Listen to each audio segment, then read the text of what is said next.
What if I told you there was a man in Japan who died standing? An unstoppable warrior monk who became a legend, not because he lived, but because of the way he died. This is the story of Benkei, the warrior whose final moments became one of the most epic deaths in human history. Let's go back to 12th century Japan. The land was torn apart by endless wars, samurai clans fighting for power, and betrayal lurking at every corner. Among the chaos, one man rose above the rest, a giant of a monk known as Benkei.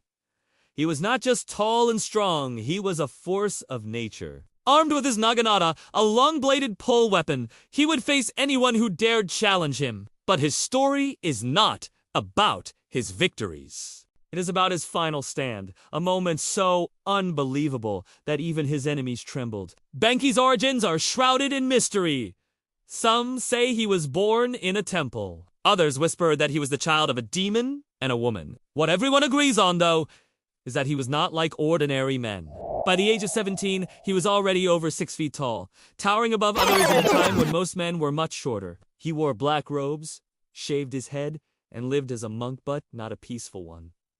Benkei was a fighter. He would stand on the Gojo Bridge in Kyoto, stopping passing samurai and challenging them to duels. Every time he won, he would take their sword. It's said that he collected nearly 1,000 swords this way. Imagine that for a second.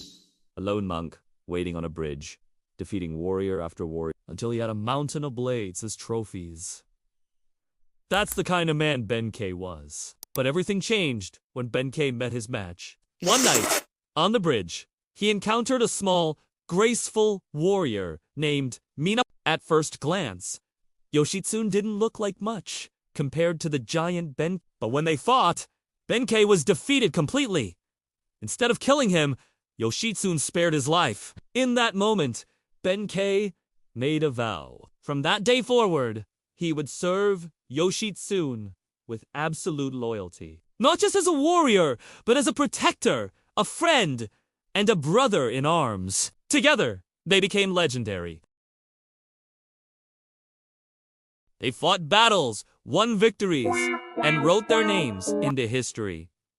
But fame attracts jealousy. Yoshitsune's own half-brother, Minamoto no Yoritomo, the powerful shogun, began to see him as a threat. Whispers of betrayal spread. Yoshitsune was declared an enemy, and suddenly, the hero of the people was forced to flee. Benkei followed without hesitation. He could have left, could have survived on his own butt. No, his loyalty was unshakable. He would stand with Yoshitsune until the very end. And that end came in the year 1189. Yoshitsune and Benkei retreated to Koromagawa. No Tate, a fortress surrounded by enemies? The army of Yoritomo was closing in thousands of soldiers against just a handful of loyal men. Inside the fortress, Yoshitsune prepared for his last moments. He knew capture was impossible, so he chose the way of the samurai. Death before dishonor. He took his own life. But he chose a different path. Benkei walked out to the bridge that guarded the fortress. He stood tall, his naginata in his hands, facing the army that had come to kill him. One man against hundreds. The enemy charged. But Benkei was a storm. His weapon cut through soldiers, his body refusing to fall. Every man who approached was struck down. The bridge ran red with blood. But here's where the legend begins. Benkei kept fighting, and fighting, and fighting. Arrows pierced his body. Spears stabbed his flesh.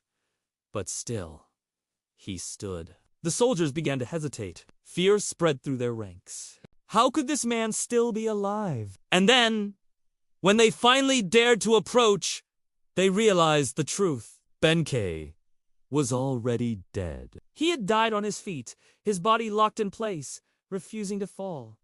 Even in death, he was unmovable. The army dared not pass the bridge for hours, terrified of a corpse. A single man had delayed an entire army with nothing but his loyalty and his willpower. This became known as the standing death of Benke, a death so legendary that it blurred the line between man and myth. Think about it. Most warriors fight for glory, for victory, or for themselves. But Benkei fought for loyalty. He stood his ground. Not for his own life, but for Yoshi, and in doing so, he carved his name into history. To this day, Benkei is remembered in Japanese culture as the ultimate symbol of loyalty and strength. Plays, poems, stories, and even modern anime still tell his story. Because some deaths are so epic, they make a man immortal. So next time you hear about an epic death, remember Benkei the warrior monk who died standing. A man who showed the world that loyalty can be stronger than life itself. And maybe that's why his story still echoes, not just in Japan, but across the world.